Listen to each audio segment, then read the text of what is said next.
Hello, everybody, and welcome to the Fleming Film Awards special of what I do on YouTube. With me, and as always, Cody House. Hello, Cody. Hello, Robbie. Thanks for having me back. Hope you had a good trip. Yes, I did have a good trip. We watched the Fall Guy. Yeah, did you enjoy it? I haven't got to see it yet. Oh, it's very fun, and the message is all about getting stunts nominated for awards. Well, there you go. Yeah, so it's quite fun, and it uses its stunts really well for the movie. I'm hoping they decide to make a stunt category. Of course, my awards do. There you go. Yes, and today we are talking about the '70s best film winners. Today, how do you feel about these winners? Well, as I was saying before we went live, I think they're all bangers. They're all at least a four-star movie, if not higher. So I think these are all very good movies to near masterpieces. Yes, and as I recall, you had to watch one for the first time. Yes, I did. I watched Patton for the first time a few weeks ago. Sweet, sweet, and we'll probably end up talking about it soon as we kick off the list because that's my number 10. Oh, that's also my number 10. Yes, yes, nothing against the movie, but I feel like the driving force of this movie is George C. Scott. Yes, it is definitely like a lot of bio movies that is performance driven instead of director or storytelling driven. And he's incredible in it. But what I did find fascinating about this movie is that it's just set during World War II. So his time as a general during World War II. So it wasn't a cradle to grave bio picture, and it just focuses on this point in his life and his military career, not like how he rose up to the ranks. And another interesting thing I thought about the movie is it's kind of about cancel culture, even though at the time it takes place and the time the movie was made, it wasn't really a term we were using. But it is kind of about Patton kind of getting too big for his reputation and him being like pulled in the reins and not getting to do what he wanted, and then him kind of having a comeback story, and then him getting himself in trouble again because he's outspoken. Yes, definitely, definitely. The only other performance I would probably rate from this film is Carl Malden. Yeah, Carl Malden is really good as a fellow general who's kind of more level-headed and more pragmatic of a leader than Patton is. Yeah, so I know the real life Patton was a bit uh, was a bit of a controversial figure in World War Two. Yeah, which was great casting of them to cast George C. Scott in this role. I can't think of a more perfect actor to have Is it played because he this. has the same first name? Well, that and just his persona as a actor in Hollywood. I mean, do you know that he did not show up to the Academy Awards the year that he was rewarded the Academy for this performance? Yes, I am aware of that. He just said no. Yep, he said, "I'm gonna stay home and watch hockey. I don't care about that stuff. It's all BS to me." Yes, definitely. And the director's film before this was Planet of the Apes. Yeah, the original Planet of the Apes. Yep, and this movie is written by a director that's going to show up later on this list. Yes, he's the biggest director of this time period, Francis Ford Coppola, who had help with Edmund H. North. This film is was actually nominated for original screenplay, despite being loosely based off memoirs by Malden's character and the screenplay that they written by Ladislas Fargo Hmm.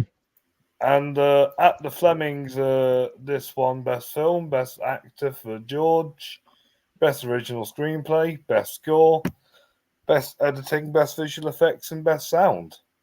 You matched with the Academy on a few of those. Yes. Yes, David Lean won Best Director for Ryan's Daughter. Ah, Yes, it makes sense that David Lean has 2 awards to his name at the Flemings. This and Dr. Chivago, he lost Lawrence Arabia for some reason. that's a weird one. He lost to the director of To Kill a Mockingbird.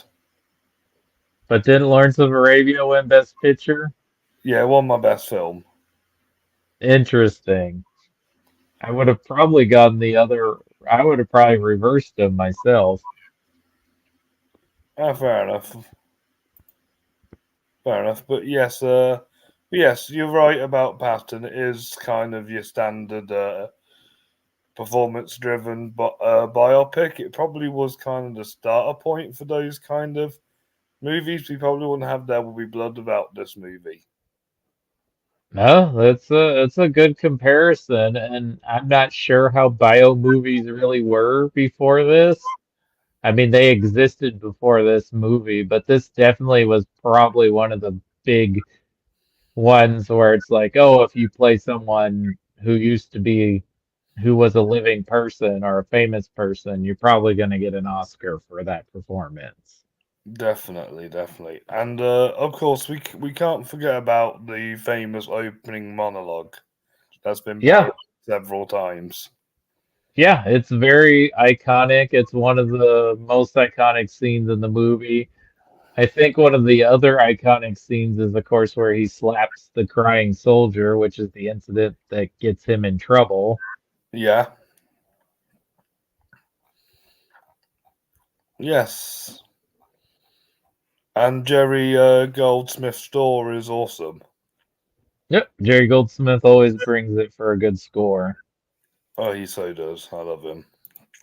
But that was Patton. All right, Cody. Since he matched, you can say your number 9. My number nine, I'm not sure if it's the, definitely is not the first film to deal with the Vietnam War, but I think it's one of the more serious post-Vietnam movies that got some recognition for its filmmaking. Also, it includes an actor that will appear in these films again, and almost of the few films he's in, I would say they're almost all masterpieces. And I believe this is the director's directorial debut, which is one of the best directorial debuts. It's a shame his career kind of had ups and downs after this, but what a powerful and harrowing film that's just really hard to watch with some incredible performances. But my number nine is The Deer Hunter. It is also my number 9, but it's not his debut. His debut is Thunderbolt and Lightfoot. That's right, Thunderbolt and Lightfoot. I forgot about that movie. That's a good movie too. I Well, forgot about that film. nice, as I thought. From what I've heard of Heaven's Gate, it sounds like The Deer Hunter's his only really good movie. There's actually a big revival for Heaven's Gate. I've never seen it, but there are a lot of people that really like it. But at the time, it was one of the biggest flops in Hollywood history. Also, he directed a movie in the 80s called Year of the Dragon that's actually really good, or I like it, and it's got a screenplay by Oliver Stone. Nice. But nice. Let's talk about The Deer Hunter because there are 3 fantastic performances I love in this movie from Bobby, Chris, and Merrill. Yeah, and did you match with Best Supporting Actor for Chris in this as he won his Oscar for this role? Yes, he has, and Bobby won actor and Merrill won supporting actress. Wow. Okay. Did it win anything else besides Best Picture in Direct, those acting? director, cast, original screenplay, editing, and sound. Wow. Yeah, think this and Coming Home came out in the same year, and they're both dealing with like a post-Vietnam PTSD type of storyline. Yeah. This movie very much heavily is similar to a film called Best Years of Our Lives, which is about a group of hometown boys returning from war in World War II and kind of the effect it has on them. And this is just the same with Vietnam. But this movie is very realistic. I know that, like much like Robert De Niro's character, my father, after he returned from Vietnam, could not go hunting or kill an animal anymore after seeing war. Yes. And I also like how this movie has a very solid three act structure because the first all the war bit is dead on in the second act of the movie. The first act is before the war and the third act is after the war, which you don't really see in a war movie. Yeah, it's usually just the war. Yeah. So, and Yeah. I think with this incoming home coming out after the Vietnam War had ended, kind of showing what the war did to those who were over there. You know, I mean, we had a long way to go, but I think this was early signs of shedding a light on what war takes effect on people, not just physically, but also mentally. Nice. A director of one of these other movies loved this movie. Okay. Milos.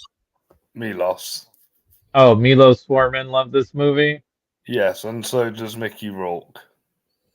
Well, that makes sense. Mickey Rourke would work with this director on Year of the Dragon. Yes. And one of the things I do also love about this movie is the cinematography.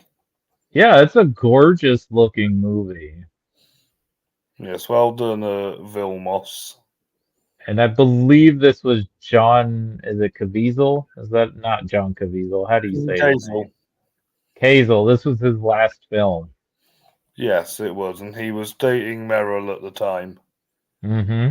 Because what happened was he got ill around the time they made this, and when they were looking at recasting him, all the actors, including Meryl, all threatened to walk out, so they left him. So they kept him in the film. Yes. But yes, and we can't not talk about the famous Russian roulette scene that again has been parodied to death. Yes. Especially in Peter Jackson's Meet the Feebles. But yes, yeah, when you think Russian roulette, you think this movie. Yeah, exactly, exactly.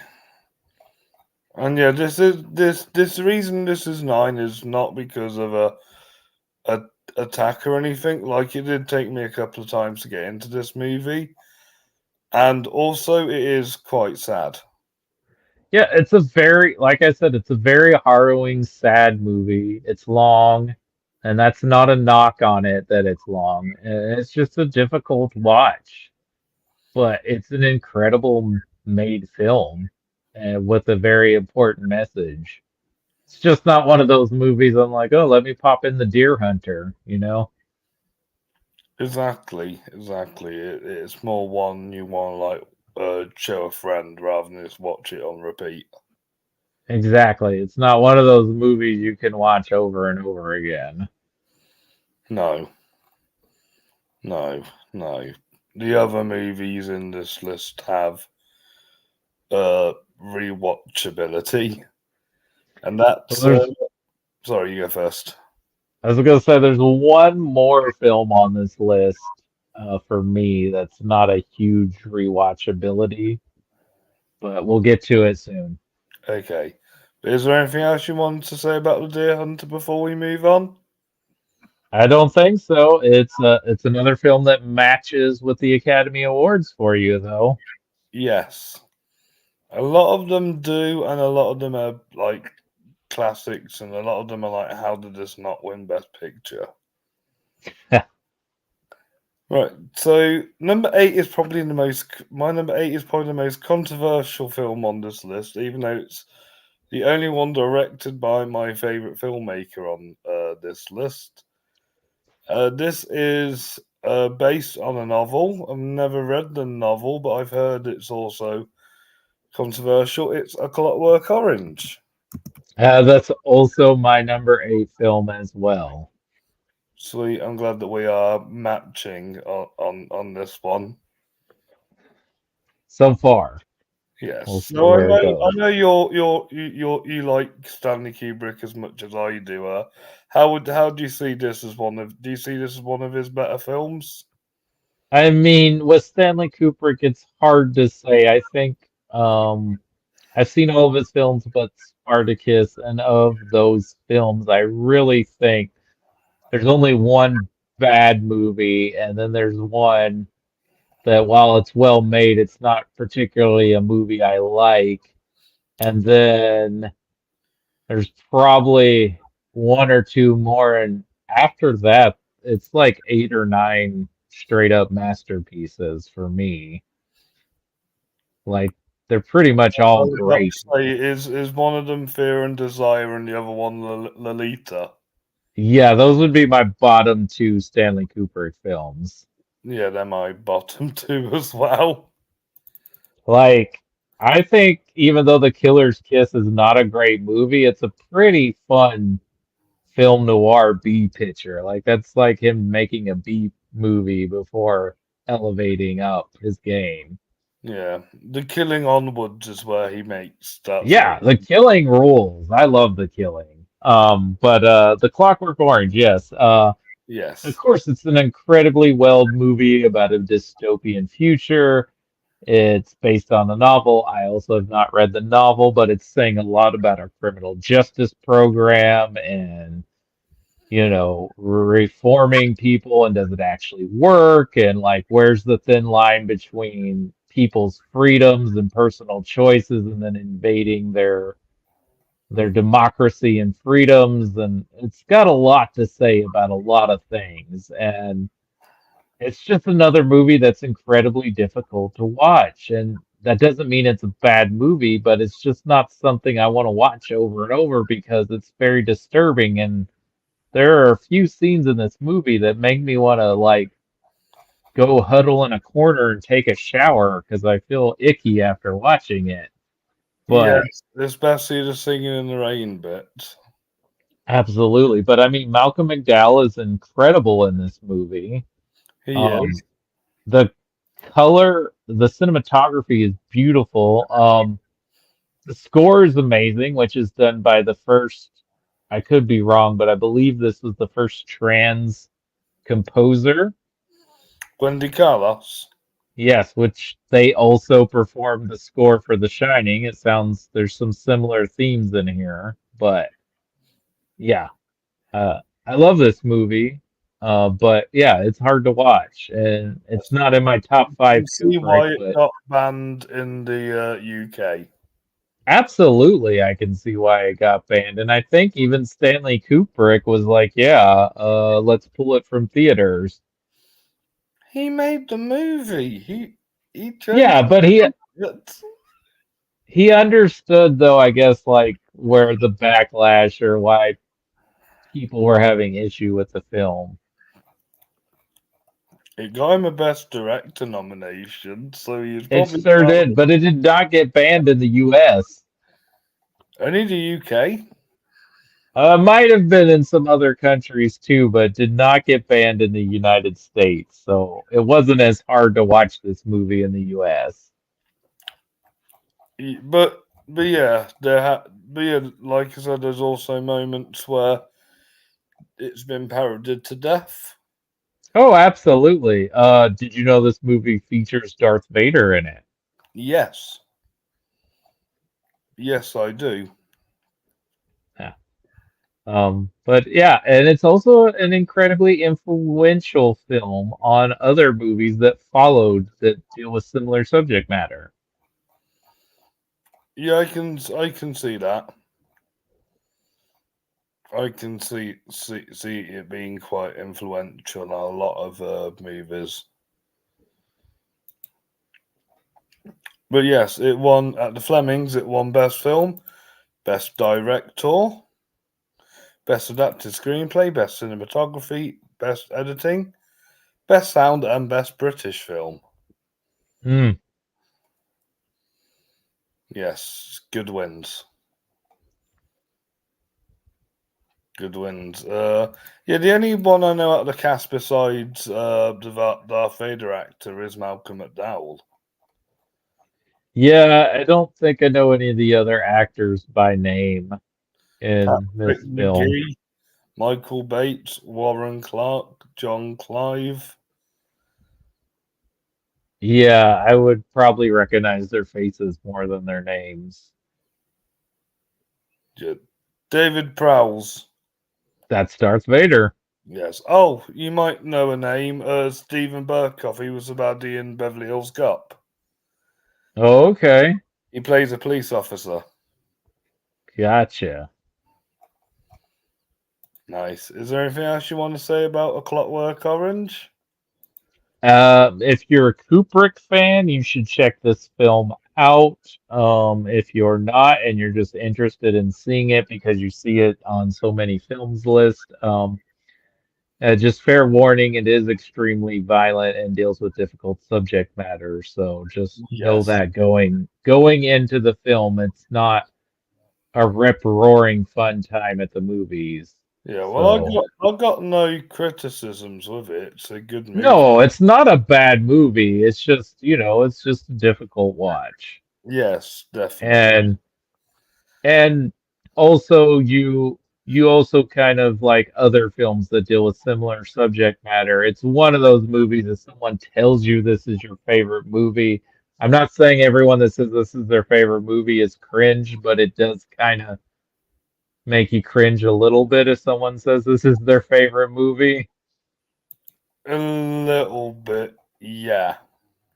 Yeah, because you're like, um, okay. I mean, it's a great movie, but have you seen The Shining or 2001 or Barry Lyndon? I think I'd rather accept somebody's having their favourite film as Fight Club.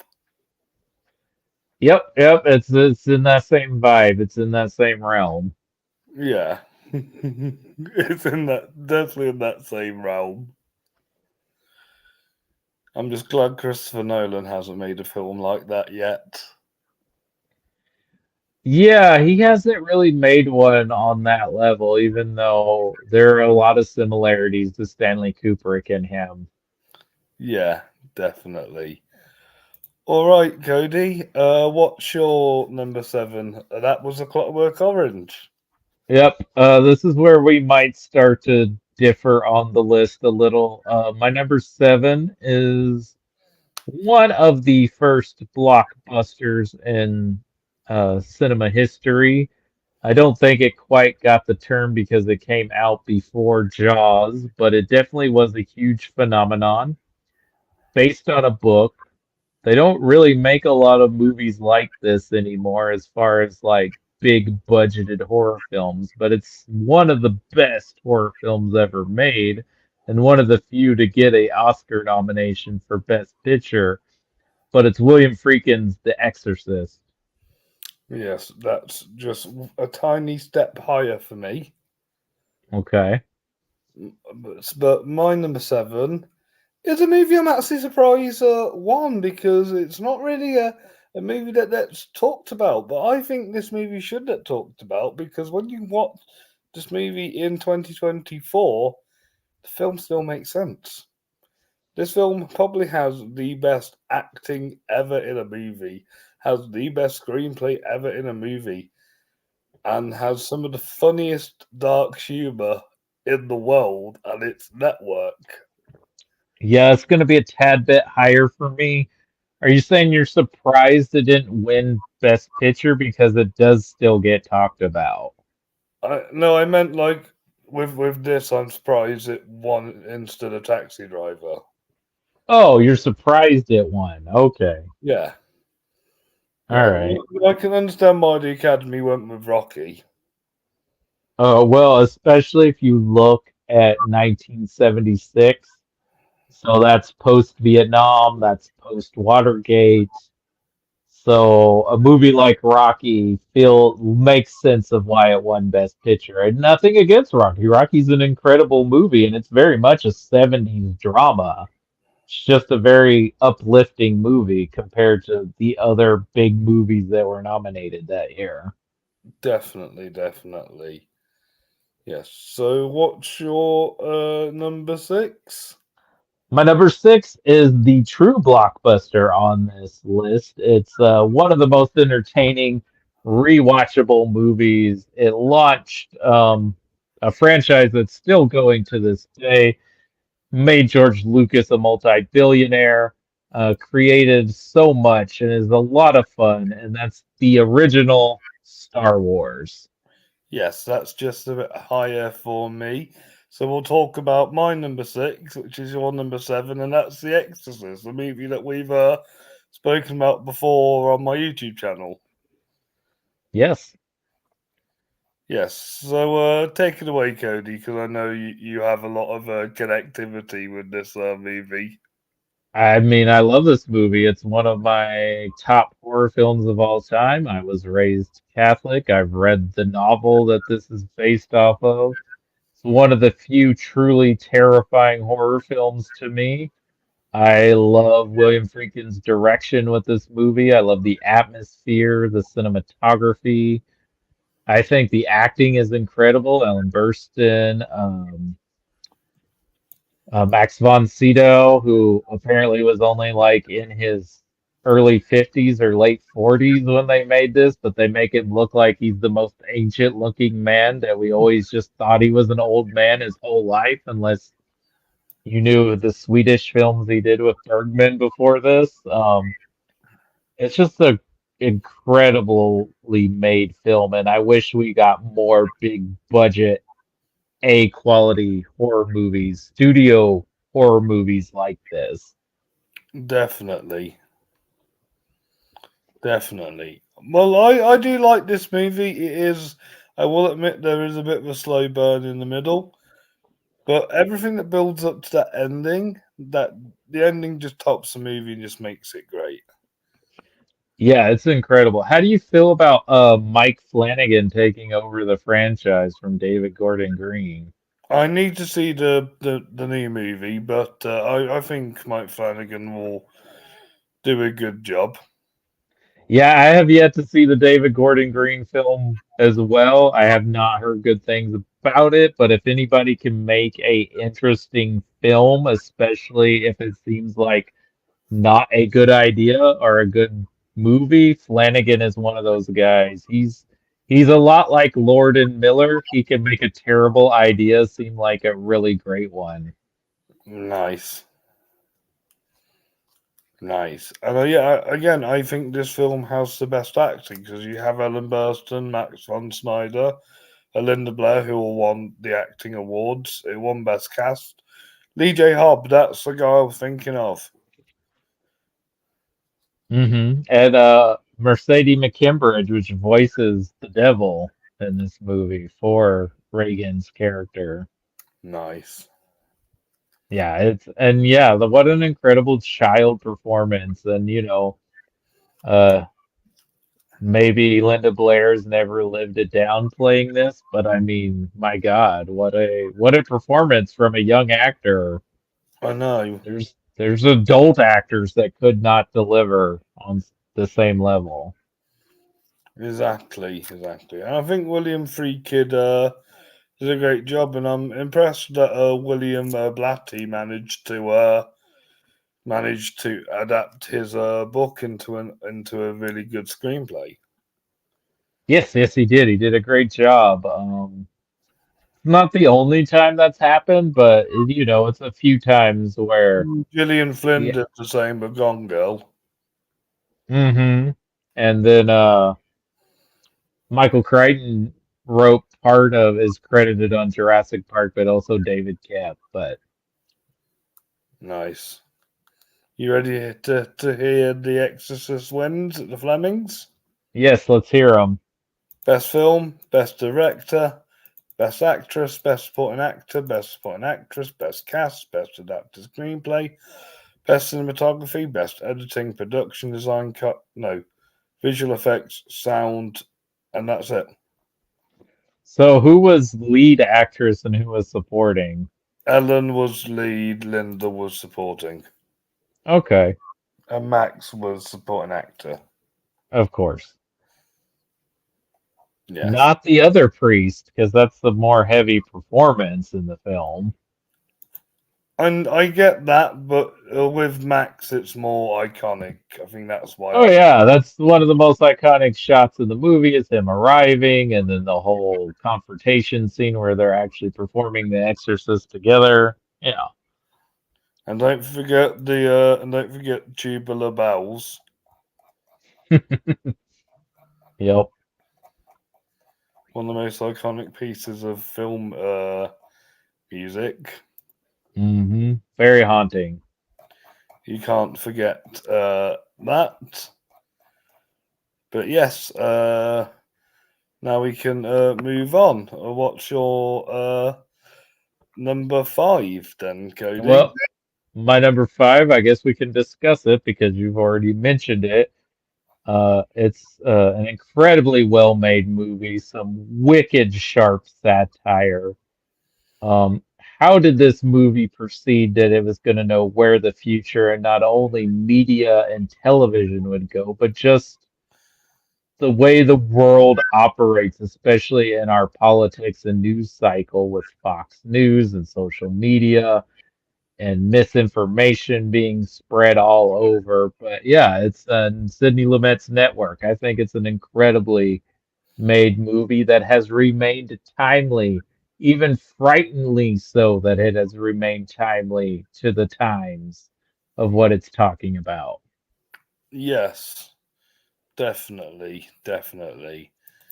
And there is, it's got a good cast and they're all put in their top-notch acting. Okay, I will admit, I feel like Faye Dunaway does overact when she's trying to be a bit too demanding, but everybody in this movie is just solid. Yeah, everybody's great. I mean, I think Faye Dunaway does a really good job, but of course, Peter Finch is, the MVP of this movie. But Yes, William Holden is very great in this. I mean, Ned Beatty is incredible for the few scenes he has in this movie. yes. Robert Duvall, maybe one of our most reliable character actors. And then, of course, is it Louise Fletcher? No, it's not Louise Fletcher. What is the actress's name that plays William Holden's wife? She wins Oh, an Academy, Beatrice Straight. Beatrice Straight, yeah, who wins an Academy Award for Best Supporting Actress for literally one scene. I personally would have given it to Jodie Foster for Taxi Driver, but fair enough. I mean, I think she's in two scenes altogether, but really it's for that whole confrontation scene in the kitchen. Yes, yes. Has any other actress ever been nominated for just a bit scene like she has? Well, didn't Judi Dench win for Shakespeare in Love for basically the same kind of thing? She didn't have much of a part. That's more of a That's more of a big celebrity cameo in my head. Okay, but I mean, it's still literally she won an Oscar for one scene. That's probably the best scene of the whole movie. Probably so. I like this movie. I think Paddy did an amazing job writing the screenplay. It's regarded as one of the best screenplays ever written, and of course, I can't remember what he says. You talk about Peter Finch? That's it. I'm as mad as hell, and I'm not And gonna I'm take not it going to take anymore. it anymore. Yep. Yeah, we're not gonna take it anymore, Cody. People need to watch Network. I mean, they do. I think if you watch this movie, you're gonna love it, but you're gonna be so surprised that a movie that was made almost 50 years ago feels like it could have been made in 2024. Yes, this is what it feels like. it's so good. It's so good, and it won best film, best actor for Finch, best supporting actor for Robert, best cast, of course, best original screenplay, and best editing. Marty won best director for Taxi Driver. Oh, there you go. I mean, this is probably one of the best years of an Academy lineup for Best Picture. I've not seen Bound in Glory, but the other four are considered four of the greatest, some of the greatest films ever made. Let's have a look at the best picture nominees. Yeah, I've seen all but Bound for Glory. Yeah, Rocky, Network, Taxi Driver, and All the President's Men. All good movies. All great movies. Yes, Honestly, they're all great. And I could see in a world where any of those four win Best Picture. definitely, definitely. Maybe we should try Bound for Glory. I mean, I like Hal Ashby, so I'm definitely worth checking it out. Yeah, nice. All right, that was Network, one of the best movies that we can still relate to this day. But my number five, and Cody is probably going to want to be shocked at my number five because this is regarded as the greatest movie ever made, but I just don't really relate to it that way. I love this director, I love this cast, and I love the story. I do like the movie, and because it got me a few times to get into, I had to rank it a little bit lower than the other movies, and that's The Godfather. Yeah, it's going to be a little bit higher on my list. I can imagine. I can imagine. Are you shocked about that? I mean, it made your top five. I mean, I'm not shocked because I mean, this is probably of all the decades we've been ranking, this is probably the best 10 movies that we have to rank, honestly. Definitely. So honestly, anywhere they are put on the list isn't bad because, like I said, they're all bangers. The lowest rating I think I gave one of these movies is 4 stars. Exactly. I think the same as me. I think I just gave Patton 4.5 and the rest 5. Yeah, they're pretty much all after Pat and I gave four, so everything else is 4.5 to 5 stars. And I think after the Deer Hunter and Clockwork Orange, they're all 5 stars for me. Nice. So Nice. yeah. Yes. And what's your number 4? My number four is another film that matched with the Academy Awards for you. It's kind of a satire as well, but it's also talking about a very important issue that definitely they had a lot to overcome even after this movie was made, and it was made a decade prior to when the novel was made and a stage play version of it was made. But that's One Flew Over the Cuckoo's Nest. I think it's a an incredible film with one of Jack Nicholson's best performances.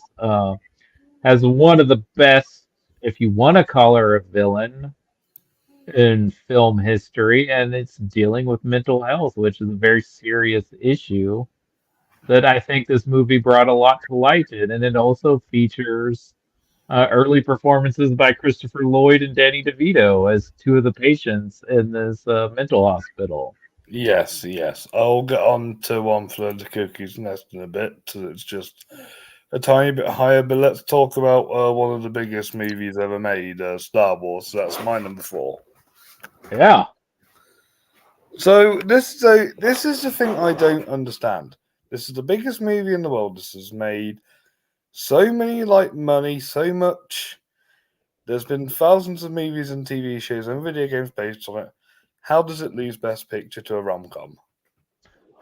Well, Robbie, you've got to think back to 1977, 1978. You also got to think of the Academy. So them just nominating Star Wars alone for Best Picture is a big deal because it's a sci-fi adventure film. It's a popcorn movie essentially. The original Star Wars movie is a popcorn movie. Okay. And it's a throwback to 50s, actually 30s serials with like Flash Gordon and stuff like that. But we typically know that the Academy does not give Oscars to genre films like this. They Right. don't typically win the big award. And whatever you think of Woody Allen as a human being or as a filmmaker, and maybe that stuff wasn't really known in 1977 yet, or if it was, people were keeping it under the rug. They didn't want to know about it. And he was a very well respected director at that time, and a lot of people consider Annie Hall one of his best movies. I have not seen it, I, cannot judge I it, I have seen the movie. It is funny, and Diane Keaton acts really well in that movie, and Christopher Walken acts good in it. I mean, yeah, the jokes land, and again, it's had moments that have been parodied, but I just can't get along with Woody's acting. I always feel like he's just playing himself, and he's just whining about something throughout the movie. yeah, I've never it's hard for me, not counting Woody Allen being a horrible human being in real life. Um it's been hard for me to get into a lot of his movies too, especially the ones where he's in them because I don't really like his persona as a No, as an actor. And yeah, it's fine. There's other actors who basically are playing themselves all the time too. He's not the only one. But I feel like he's not really that gifted of an actor. He's better behind the camera and as a yeah, writer. yes, And yeah, I think maybe his movies would be better if there was somebody else in that part. yeah. If you put Rick Moranis in that role instead of him, it would have been better. But I haven't seen the film, so I can't judge it. But yeah, Star Wars is incredible. Especially the original Star Wars. It's a lot of fun. Not only does it create a world and a franchise, it makes Harrison Ford a movie star, which he practically steals the movie. He But I does. mean, also the special effects, even though people who watch it now would probably laugh at it, but these were groundbreaking special effects for the time.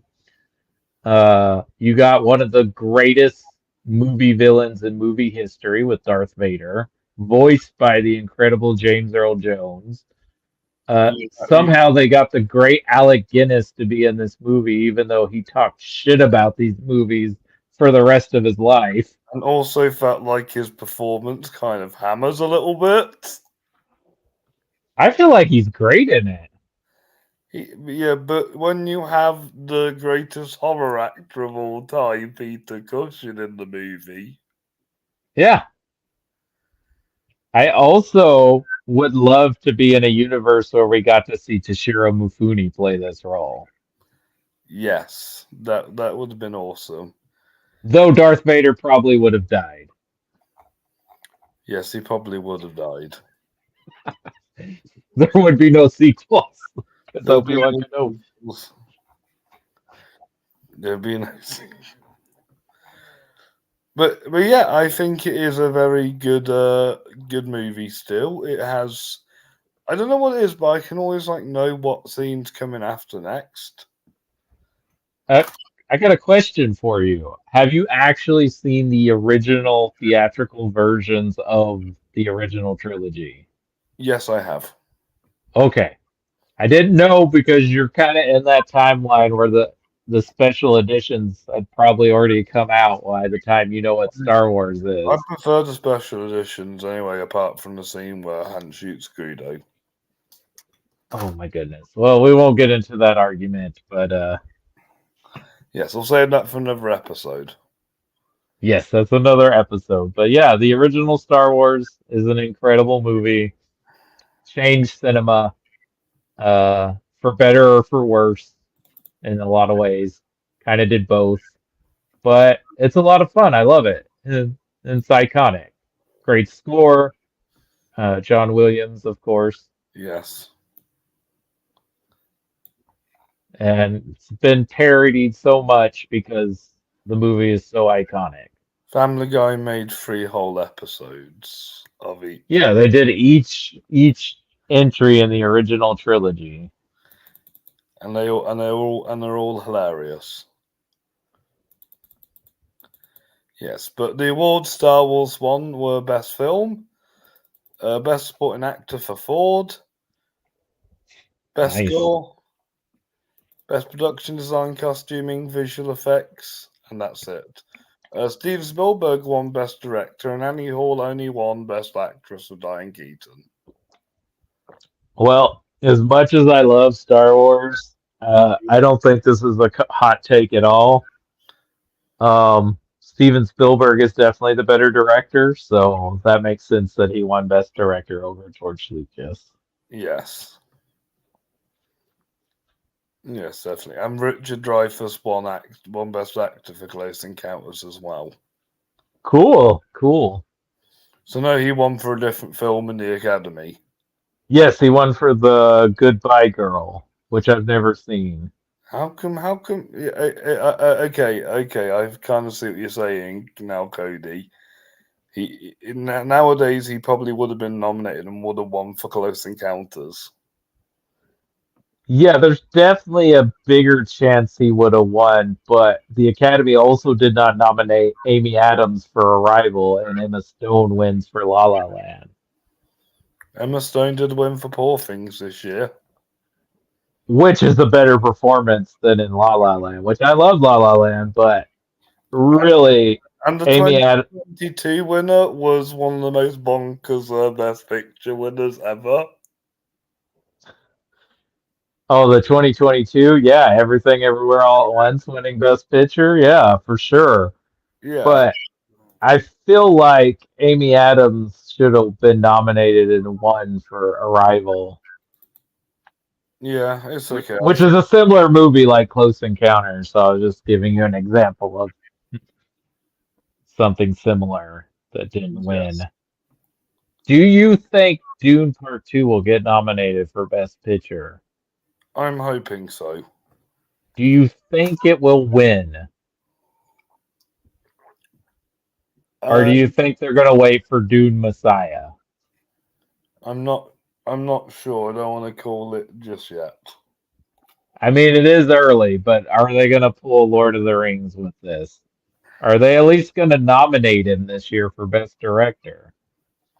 I hope so. I hope so. But what if Miller finally wins for Furiosa? Oh, that's true because he didn't win when he should have won for Fury Road.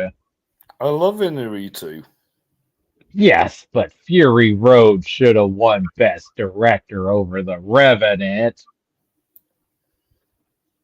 He actually won Leo an Oscar. He deserves Best Director for He doing. already stole his other Oscar for Richard Linklater for Birdman. He doesn't need two. We all know he is the weaker link of the three amigos. Only just. It's Guillermo, Alfonso, and then Inarritu. Some Yeah, might put Alfonso above Guillermo, but I'm a Guillermo guy. that's understandable. That's understandable. So, that's Star Wars. It's one of the best films one of the biggest films ever made. Indeed. I just prefer the sequel. Yes, Empire is my favorite of the franchise. And then is it The Last Jedi your number two? No, that's my number three. It's right to my number three is Revenge of the Sith. That's my number four. Nice. Nice. All right, Cody. let's not ramble on too much about Star Wars. What's your number three? My number three is, well, for my top three are all directed by the same guy. Yeah, So my number three is probably my favorite war movie of all time. It's the first war movie my dad actually watched after being out of the military. So it's one of his all-time favorite movies as well. But I love this movie. It's incredibly well made. It may be one of the most hellish films ever made. The lead actor suffered a heart attack. Another actor showed up extremely overweight. They went over budget. The director almost had a mental breakdown. But man, was the movie incredibly well made. It was a huge success. And how did it lose to Kramer versus Kramer? But it's Francis Ford Coppola's Apocalypse Now. which is a lot higher for All me. right. But uh, my number three is only high. Is you've already mentioned it. It's One Flew Over the Cuckoo's Nest. Indeed.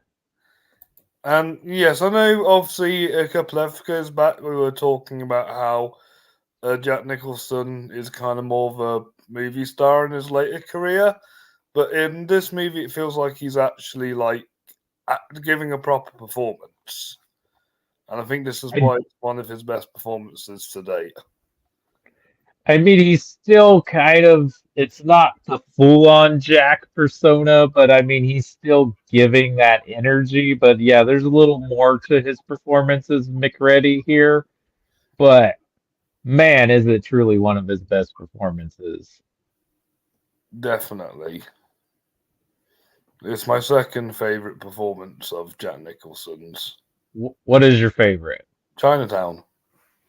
Chinatown is an incredible movie. I love that movie. But yeah, I love this movie. I think it did definitely shed some light on the treatment of the mentally ill. I think Louise Fletcher is incredible in this film as Nurse Ratched. Yes, I yes, think it's a moving and hilarious film. Oh, also, this movie features Chucky. yes. Brad Dourif. Yes, And like you said, Chris Lloyd and Danny DeVito are also in this movie.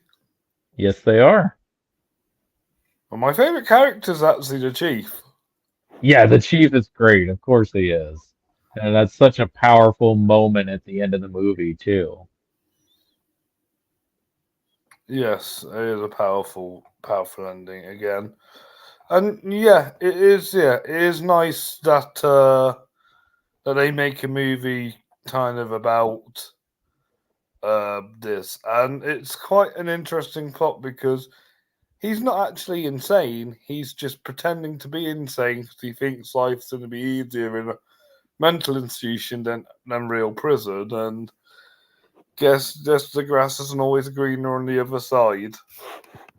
Yes, this is a common thing that happens a lot in our system.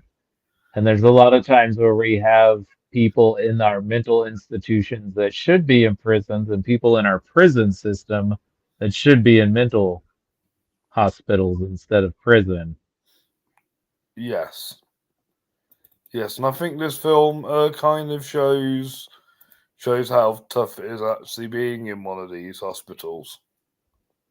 Yeah, another thing that happens in our system here in America, it may be a little different in the UK, but if you declare yourself or if you end up getting admitted into a mental hospital for whatever reason, usually because you threatened suicide or homicide, if you have criminal charges, once you're released from the hospital, and if you violate your parole or commit another crime, and they look you up in the system and see that you have served time in a mental institution, they are going to send you right back to another facility. Yeah, yeah, I can imagine that's probably how it works. But yeah, Nurse Ratchet is an interesting villain. So you don't really see her being villainous until like halfway through the movie. Well, yeah, you don't really think of her at first as a true villain because you're like, well, this lady's just trying to do her job. She's just trying to go by the rules of what they're supposed to do. But I mean, that's what makes a really good villain is they don't really see themselves as a villain and they think what they're doing is the right thing. Yeah, definitely. And of course, Nurse Ratchet has again been referenced a lot in pop She culture. even got a Brian Murphy miniseries on FX played by Sarah Paulson. I haven't watched it, but Yes, I've heard good things about it. Yeah, I love this movie. It obviously is famous for winning all five yeah, major. it's one of the three films to win the Big Five awards. Yes, and it won the big five here at the Flemings plus best cast. Ah, so it did win Best Picture, Best Director, Best Actor, Best Actress, and Best Screenplay. Yes, adapted because obviously it's based on a book. Hmm. But when you look at 1975, you also have Jaws, Dog Day Afternoon, Barry Lyndon, and Nashville. And I've heard all about Mirror from Russia. Yeah, I have not seen Nashville, but those other four films I have, and they're all great. I've not seen Mirror, but yeah, you'll love Oh, I Nashville. haven't seen Mirror either, but I've seen Dog Day Afternoon, I've seen Jaws, I've seen Barry Lyndon, Nice. and they're all pretty much masterpieces. So that's another great lineup of movies. Yes, there is. Although I can see why Barry Lyndon won't appeal to everybody. That's true. I can definitely see that. But also, a lot of people say the 70s is maybe the best decade for cinema. Oh, I think it is one of the best days. I swear on my letterbox that my most highest ranked year is the 70s. I mean, and it's also, I think, one of the times most people say, oh, well, the Oscars got it mostly right in this decade. Definitely. Definitely. Definitely. All right. And that was One Flew Over the Cuckoo's Nest. I think we have the same number two. I have a feeling we do have the same number two. Yes. And even though my favorite film from this year in cinema is Chinatown, I still love The Godfather Part 2, which is my number two. Also, my number two, one of the greatest sequels ever made, right? Such a powerful and gripping story of the continuation of Michael Corleone. But not only do we get the kind of rise and fall of Michael Corleone, we also get to find out Vito Corleone's backstory, played by Robert De Niro. So it's paralleling between how Vito and the family came to America and how he became the Godfather, while Michael's also dealing with the move to Vegas and all the issues going on within the family and his empire in the present day. Yes. And it feels like you're watching two movies at once. Yeah, and they're both incredible films. Definitely.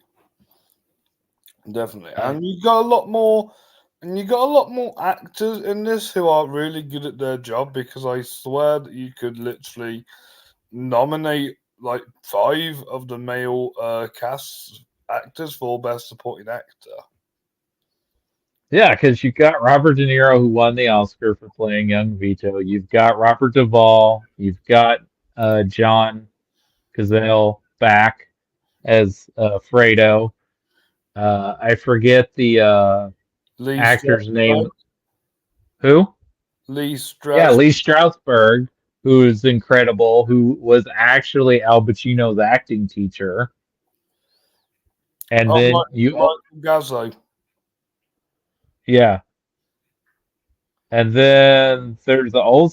Oh yeah, is that their Italian gangster, the older Uh, Italian gangster? Frank. Yes. Yeah.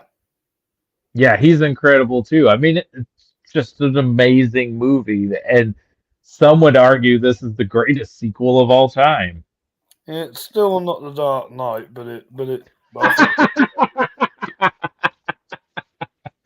Well, it has something the Dark Knight does not. and what's that? An Oscar for Best Picture. Yes. The only other sequel to win Best Picture is Return of the King. Which is more of a third movie.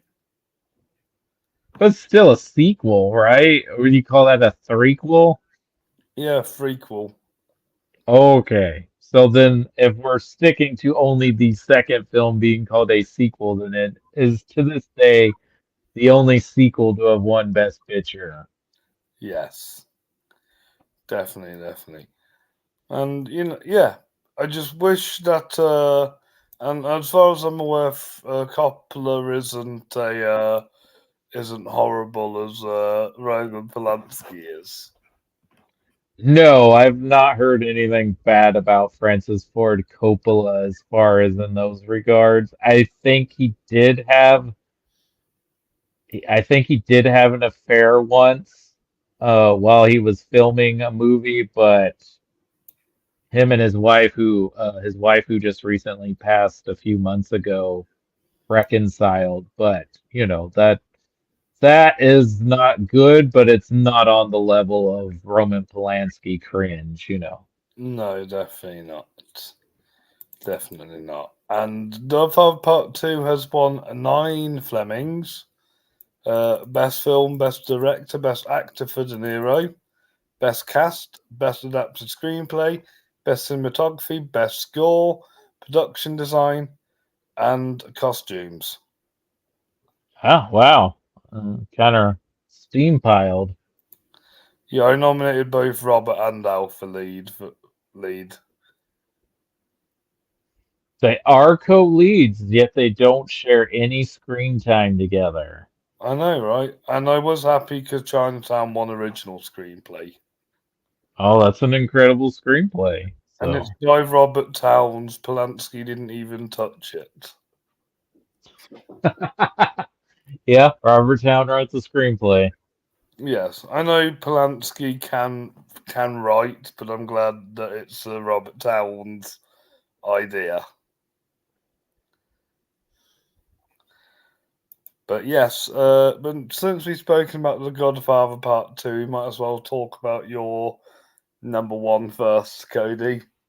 Yeah, my number one is, of course, Francis Ford Coppola's The Godfather. And yes, some people do claim this is the greatest film ever made.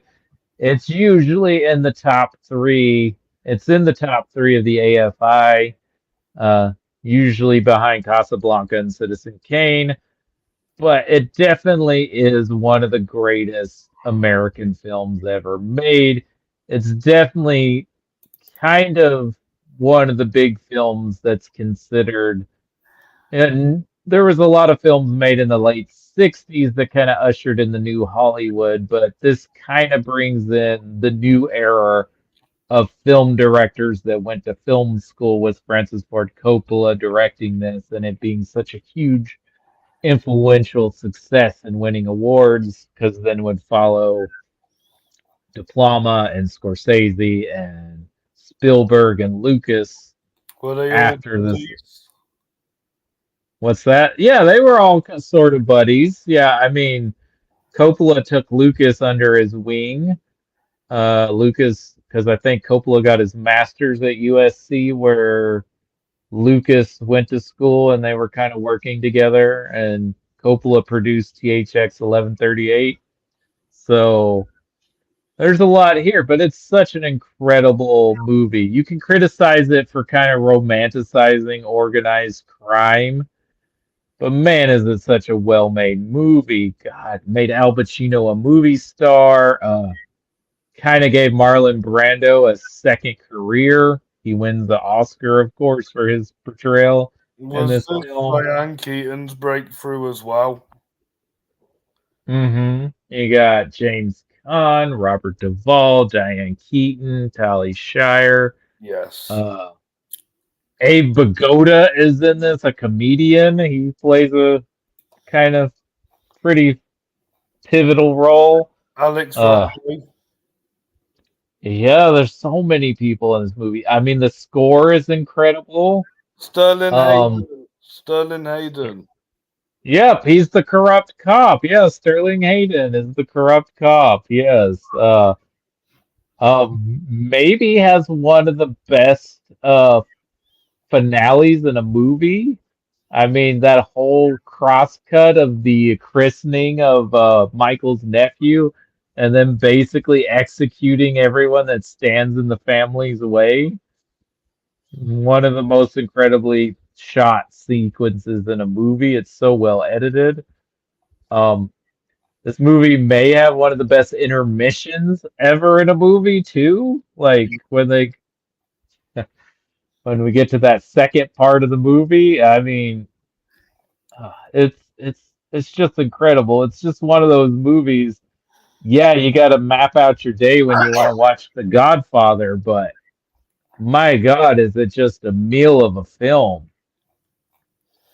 The way how I describe this movie is that it's full of really good moments that make you could like do cooking, you could do some writing on your laptop, but every time there is a good moment, you're just drawn to it.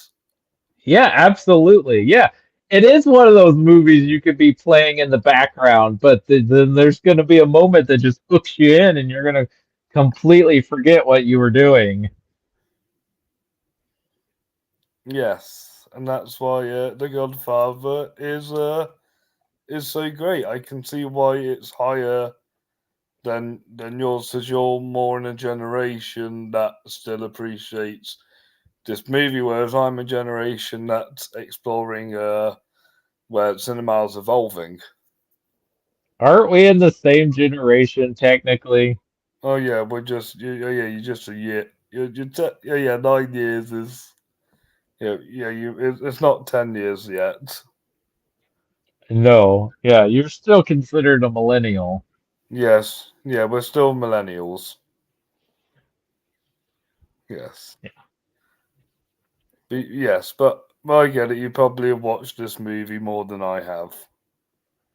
I probably have. I don't know how many times I've watched it, but yeah, it's a great movie. It's one of my all-time favorite films. Would be my number one, and I wouldn't say it's the greatest movie ever made, but it certainly is one of those ones that I would say, yeah, it should be up there at the top if you're going to talk about like great films. Definitely, definitely. So it did win best direct, best film, best director, best actor for Brando, best supporting actor for Duvall, best actress cast, no supporting actress for Keaton, best cast adapted screenplay for obviously Coppola and Puzo, cinematography, score. Ah, that's another writer who wrote the screenplay of the Yes, book because it was a book first. yes. It also won a cinematography, score, editing, production design, costume design, and best sound. So who won Best Actress if Diane Keaton wins supporting? Liza for Cabaret. Oh yeah, of course. Sorry, Bob Fosse, we didn't give you Best Director like the Academy did. Yeah, a Coppola is a. I'm assuming Bob Fosse's great, but Coppola's an icon. Yeah, Bob Fosse was incredible, but you want to know a funny story? Is Yeah, every time Bob Fosse was up for an award at the Academy Awards, so was Francis Ford Coppola. And when Bob Fosse was having all of his health and mental issues juggling back and forth between directing the movie Lenny and doing the stage show of Chicago, and I forget what else was going on in his life. But there was a overweight or chubby bearded man that showed up while he was filming Lenny, and he thought that the studio had hired Francis Ford Coppola to take over and push him out of the movie.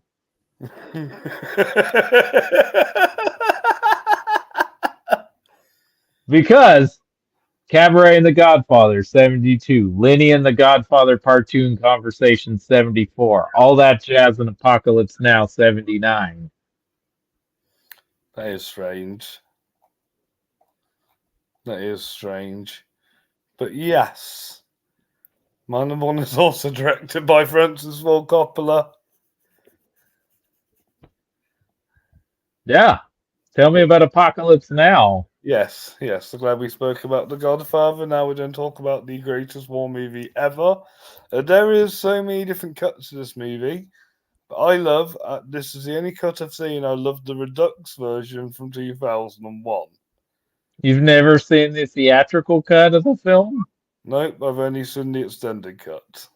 You should check out the theatrical cut. It's really great on its own. I mean, there are parts of the redo I love, but there's other parts of the redo that I feel like kind of drag.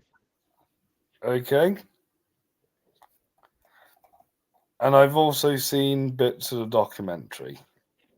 Heart of Darkness, Yes. which this is loosely based off of that novel. Of course, they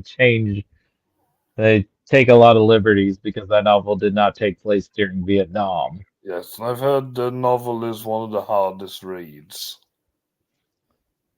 I would not be surprised. I have not read the novel either. But yes, Apocalypse Now, Martin Sheen has to go all the way along the river just to kill Marlon Brando. Did you know this originally was Harvey Keitel? What as Willard? Mm-hmm. I couldn't see anybody else but Martin Sheen in that role. Yeah, Martin Sheen's incredible. I forget what happened where Keitel got fired, and that I guess that's part of the drama of this movie getting made. Oh, this movie's also written. I believe John Milius has a screenplay credit on this. He does. Yeah, which makes sense. Because nobody writes that stuff better than John Milius. Definitely. And oh my God, the cast of this movie: Marlon Brando, Robert Duvall, Martin Sheen, Lawrence Fishburne, Dennis Hopper, Harrison Ford, Albert Hall, Sam Bottoms, and Frederick Forrest.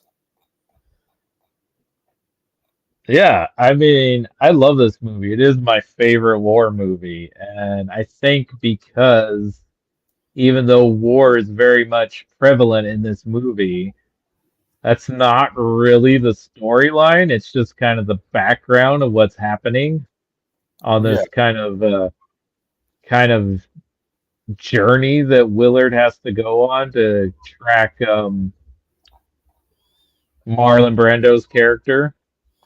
he's mentally insane and gone rogue. Yep. And again, he has been parodied, he has been influenced, he has been inspired by a lot. Yeah, Where and Josh they had Brolin was inspired by Marlon Brando for Thanos. that makes sense, but luckily Josh Brolin didn't gain a lot of weight, and they only could film him from the head up Yeah, because that's what happened when Marlon Brando showed up for Apocalypse Now. overweight, saying, what am I doing? That's why you don't see a lot of like full body shots of Marlon Brando in the movie. I don't get how 'Cause he still gives off a good performance when he only knows what he's doing after Coppola tells him.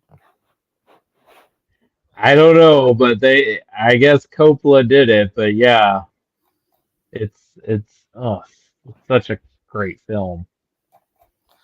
And the cinematography, Vittorio Storoni has got to go in the books as one of the greatest cinematographers ever. Also, if Richard Wagner's Rise of the Valkyrie wasn't already iconic, Coppola made it even more iconic by putting it in this movie. Yes, I love the helicopter scene. It's one of my favorite scenes in the history of cinema. Also, I know a lot of people that got into the Doors because of this movie. Oh my god, that opening is beautiful. Hmm. Yes, have you seen the Redux version? Yes, I have. Yes, I have. The French scene is a little interesting, but I think goes on a little too long. But it is kind of interesting that he threw that in there because a lot of people don't know this. But Mm-hmm. the French were actually over in Vietnam before America got involved in it. And Right. we actually went over there as advisors to the French before we got fully involved in the conflict. Makes Um, sense. I don't really care for the extended Playboy Bunny scene either, but it's fine. It's interesting to see like all the stuff he took out of the movie, but I think I like the theatrical version more. Okay. Okay. With me and the Redux, it just feels like that's meant to be what the whole film is meant to be, and I think that's why that's why I decided to get that version. I mean, that's fair, that's fine. I still need to watch he's done this actually, I think this is part of him getting his finances for Megalopolis, but I haven't seen the new cut of The Godfather Part 3. I haven't seen, he went back and did the whole novel for The Outsiders.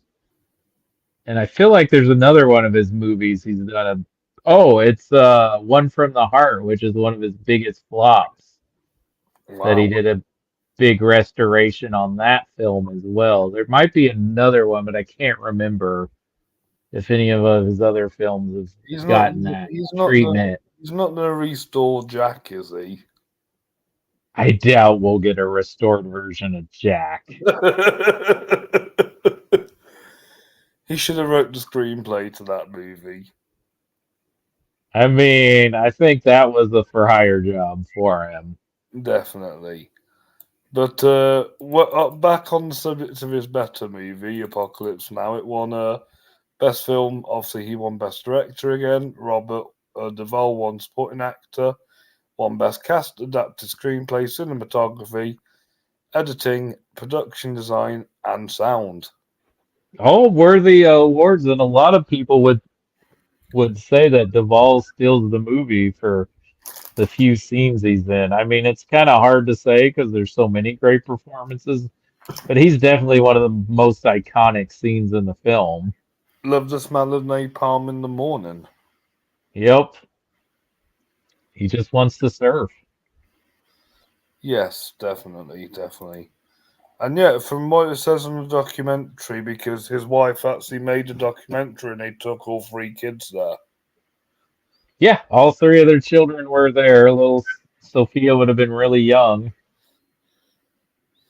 Yes. Yes, as I remember when I read his wife, I was like, "Who's looking after the kids?" And then you see they were there at the time. And Also, Francis, sorry, what are you saying? I was gonna say Francis is in this movie as the director in the film when they're like shooting scenes during a battle. Nice. He's the documentary filmmaker.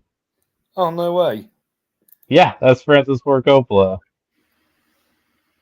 Nice. But yeah, this movie is the best. Also, I never thought the I never didn't realize how messed up an ending would be, which would involve killing a cow. Yep. Whilst you see him defeat the villain of the movie.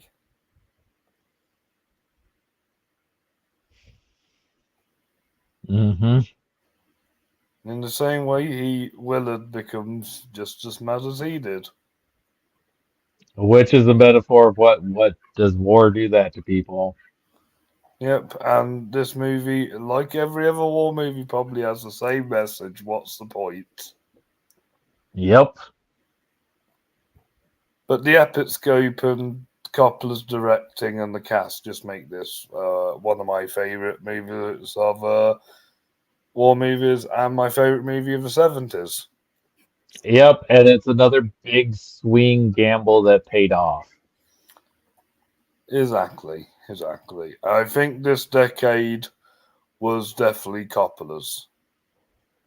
Oh, for sure. Even not just by showing by your awards here, but also just he directed what is arguably four of the greatest films ever made in one decade. I still need to see the conversation. Yeah, you should see the conversation. Have you seen the Tony Scott film Enemy of the State? Yes, I have. That's basically Gene Hackman playing an older version of his character from the conversation. Awesome.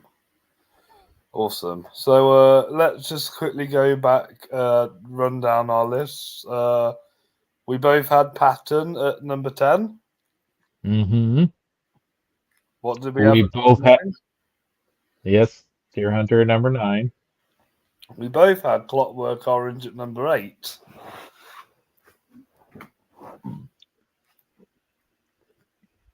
And my number 7 was Network, My number 7 was The Exorcist. which is my number 6. My number 6 was Star Wars. My number 5 was The Godfather. My number 5 was Network. My number 4 was Star Wars, My number 4 was One Flew Over the Cuckoo's Nest. which is my number 3. My number 3 was Apocalypse Now. We both matched The Godfather Part 2 at number 2. And your number 1? The Godfather. And my number 1 is Apocalypse Now. So yes, I think I see more of a link with these ones. These are probably some of the most famous films in existence. Yeah, and even though Star Wars is kind of the outlier of these 10 films, it's still kind of all of these kind of are full representation of where Hollywood was heading from where it had been from like 1929 up to the late 60s. I guess you could argue Patton is still kind of set in stone of an older Hollywood type of film because its director is not really synonymous with the new Hollywood directors, No, but it's kind of a good bridge between old Hollywood and I where Hollywood wouldn't was. say Lumet is like one of the last of the classic generation directors at this point. Mhm. And then everything after that is kind of the new Hollywood, and then Star Wars is kind of what would come in the 80s with the blockbusters and the more franchise-driven films. I would. It's and again, Stanley Kubrick is also in this bridge because he's too young to be a classic director, but he's too old to be new Hollywood. Right, yeah, he was born in 29, so and he was making films in the 50s and 60s, so he's kind of not in that generation, but he was always a groundbreaking director and kind of breaking the rules of what can and cannot be made on film. Exactly, exactly. It's weird because Nolan is kind of the same. He's too old to be like to be like the ones that are making films in the 2000s. He's too young to be like, but he's too old to be part of the new generation of directors coming in. He's the same age as P.T. Anderson, but he didn't make a film till almost 2000. Yeah, 1998 was his first movie. Yeah, so he kind of is in that realm with the with Tarantino, Linklater, Fincher, Wes Anderson, P.T. Anderson. He's kind of in that realm. Yeah. Well, for me, I would put him in a group with British directors like Guy Ritchie and Jonathan Glazer Does M2 started around the same time as Nolan? Oh, that's true. 98 for Ritchie, and is it 2000 or 2001 for 2000 Glazer? for Glazer. Yeah. Oh, uh, well, I think Nolan's a much better director than Guy Ritchie, and Jonathan Glazer's only directed 4 films. So I'm not sure where I'd put Glazer because I've only seen 2 of his movies. Yes, you still need to check out Zone of Interest. I think he's probably more closer to Kubrick though than Nolan is. Yeah, that's what I was thinking. That's what you'll think when you watch Zone of Interest. Because I think Nolan's got kind of a mixture of influences. He definitely also is a big David Lean. You can see the David Lean influence from Nolan. Yeah, And even a little bit of Ridley Scott, even though I think Nolan's a better filmmaker than Ridley Scott. 100%. But yeah, I've enjoyed talking to you about these 70s movies, and this will be the end of the best film We series did it. we've been doing. We've done it. We've done it. Yes, my YouTube. We've done the 60s, 50s, 2010s, 2000s, 90s, and 80s. So check them out if you haven't checked them out yet. And Cody, I think we're going to start doing more film discussions soon. So we're going to do Driveway Dolls for your channel. Yeah. And we're going to try and talk about Godzilla -1 and Zone of Interest. It'll probably be Zone of Interest before Godzilla -1 because I've seen Godzilla -1, but it is not available to stream or to purchase in the US right now. Yes. And the DVD Blu-ray that's available in Japan, because I do have a region-free player, doesn't have subtitles. It's just in Japanese. Yes, and it's also the most pirated film of the year. That's probably why. So, Toho, whoever you got to talk to get us a distribution over here, get on it, please, so I can watch it again. Yes, and you're not losing money from people pirating it. Or re-release it in theaters again. I don't care. Just Yeah, one or the. isn't Godzilla and Kong out of cinema now? I think it is. I think it might still be playing in some, but it's pretty much gone. Yes. But with that said and done, we've got so much to look forward to and do. Plus, I'll be doing some more episodes with Justin when he's available as well. So hopefully, we can start doing some really cool stuff.